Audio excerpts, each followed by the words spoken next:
পরম বৈষ্ণব তুমি, পুত্র হিরণ্য, 21 পুরুষ তুমি করিলা উদ্ধার।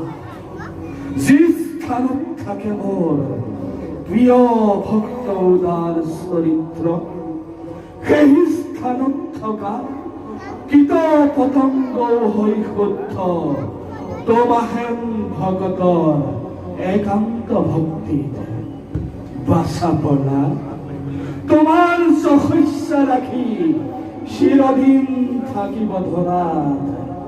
তোমার আমার কথা ভবিষ্যতে শুনে যিটো নৰে, সিও পাব মুক্তি অনায়াসে, সিও পাব মুক্তি অনায়াসে, সিও পাব মুক্তি অনায়াসে। জয় নিশি